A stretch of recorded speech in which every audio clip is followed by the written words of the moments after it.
For those of you who know me, you may be aware that in the last 12 months I lost my grandmother, Ruby, and she was such a wonderful person, and I've been thinking about her quite a lot recently.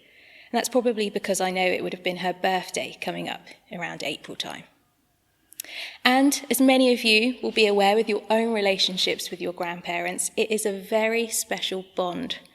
Something that you don't quite have with your own parents, and maybe that's because grandparents have got twice the experience and half the hassle, and you can turn to them with anything that you're feeling, and they will always be able to see straight through you.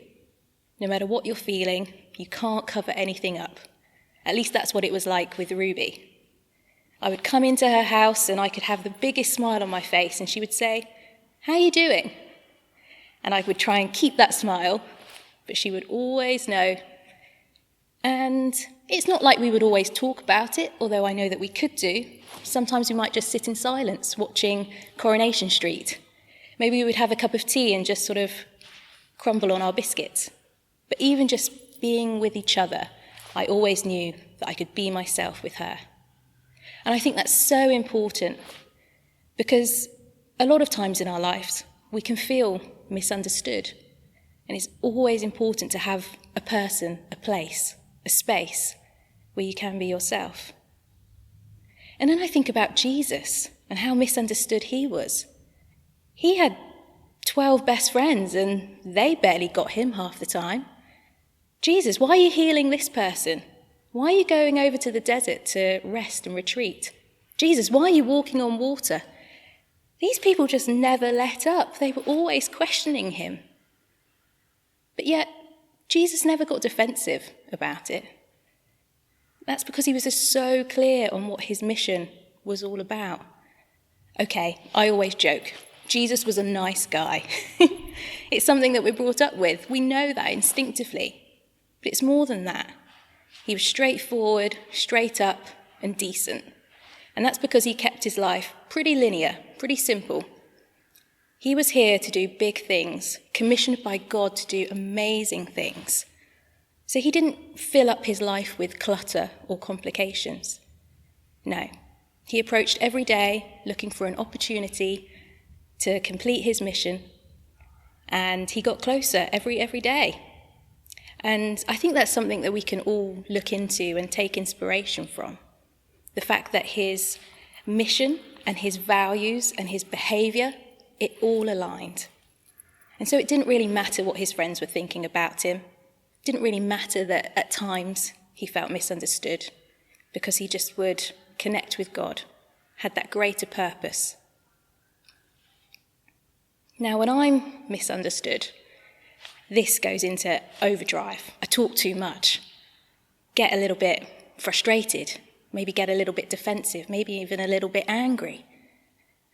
So if people are asking me, how's everything going at work, Donna? Oh, well, everything's going great and I really like my job, but maybe I'll be up for a promotion soon and I'm really thinking about a career change and this is what I want to do. You see, I've done it now. I should just say, yeah, things are fine and I'm actually really happy. Keep it simple. Oh, Donna, you in a relationship? You seeing anyone at the moment? Oh, no, well, I could do, maybe. I've been, looking at a few things over here and I'd really like to meet someone and I know my friends are in great relationships and done it again. Just take a step back. No, not seeing anyone, just me at the moment. Happy about that. Why can't I be more like Jesus? Why do I need to feel the need to complicate things when actually I just need to keep things simple? In the Easter story, as we build up to it, Jesus actually didn't say very much, quite a lot of single sentences. And at a time when he was being accused of so many things, he had people on at him and questioning him and calling him a liar. He didn't get angry. He didn't lose focus. He knew exactly where he was in his moment, in this story, in this greater picture. Keeping things simple is so important. And it wasn't just with what he said. It's about the actions he took as well. That simple meal, that Last Supper. Nothing extravagant. I mean, if I was going to have a Last Supper, it would be a massive plate of fish and chips, and I can't wait to tuck into them. And I'd probably want double and extras and mushy peas on the side, please. Maybe a little bit of curry sauce. But no, he just kept it simple. And I think that's something that I'm going to be reflecting on over the coming days. Because our relationship with God is simple. And the thing with simplicity is that sometimes if things seem too good to be true, then we plant a seed of doubt. Human nature is we're a little bit distrusting of things. But this is the easiest formula to solve, because he loves us. And actually, with the Last Supper, he is inviting us to work with him, walk with him, worship him, to be loved.